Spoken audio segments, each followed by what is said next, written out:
I'll ask my questions last. I want to start by thanking all four of you for your expertise and your comedy with one another, and also with the members of the committee. I want to start by addressing some of my colleagues' concerns, because I think they do warrant being addressed. If I understood the concerns earlier in this hearing, it was kind of two-part. Number one, they want an investigation into what Russia did, and they would prefer that that investigation be public. I'm sure some of my colleagues are aware of this, but for those who are not in Congress, those who may be watching, those who may be reading, I spent the better part of 2017 in a skiff interviewing more than 70 witnesses on what Russia did to this country. And I get that some of my colleagues want every single committee of Congress to look into the fact pattern, including the Small Business Administration Committee, including Natural Resources. They want every committee of Congress. But the reality is, given the sensitive nature of this information, that investigation is best handled in a confidential setting, which is where the House Intelligence Committee meets. It's where we met for the better part of 2017. It's where the Senate Intelligence Committee is currently meeting, and they will issue a report. And it is not lost on me, perhaps it won't be lost on our four witnesses. There have been a number of references this morning to the indictments that have been issued by the grand jury in the Mueller probe. Anyone sit through the grand jury proceedings? Anyone got a problem with the fact that you didn't sit through the grand jury proceedings? Anyone sat in on any of Bob Mueller's interviews?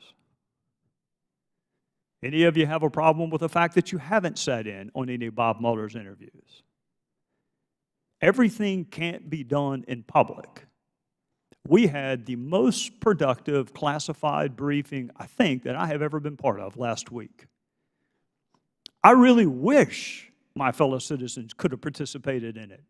I wish they could have heard what Inspector General Horowitz told both sides, not just this committee, but also Judiciary. Because if you heard what he said, you would not view this as a partisan issue. You would view it as the United States of America was attacked.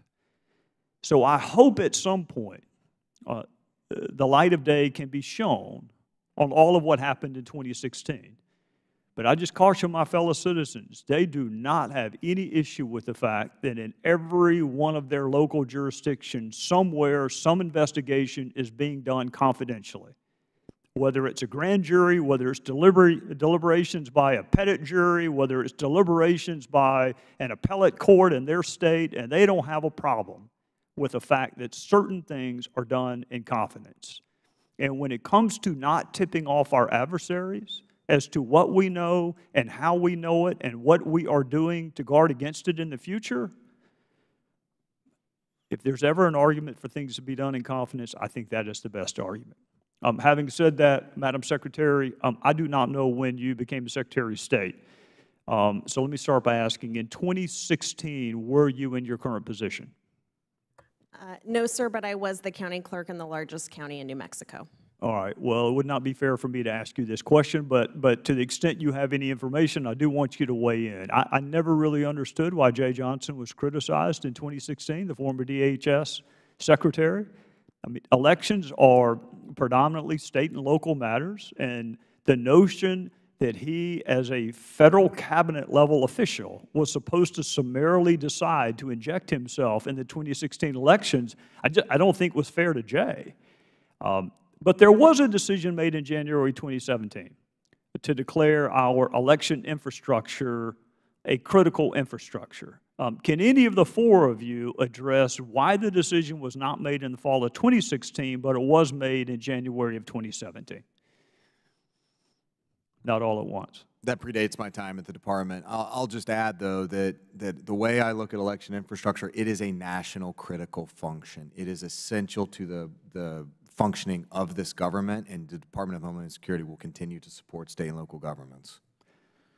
I guess the reason I started off by saying I really wish, I mean, I get that the other 364 days out of the year we're gonna quarrel about who should be elected. I would like this to be the one day that we just quarrel about making sure the person who is elected actually serves.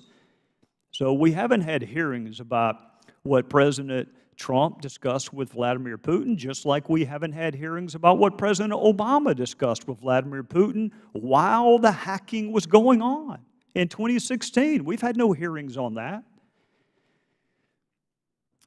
Madam Secretary of State, final question, because I'm out of time. There are a lot of ways to count votes. The Senate does it. You have to show up in person. The House, you have to show up in person, but use a voting card.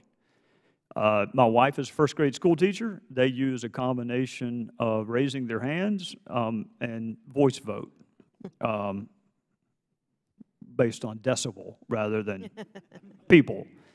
So there are a lot of ways to vote. What, in your judgment, is the safest, most secure way to vote, even accepting that our friends in the media may not know within 45 minutes of the polls closing who won? If you're interested in making absolutely sure it is safe, secure, and therefore reliable, what is the safest way to cast a ballot?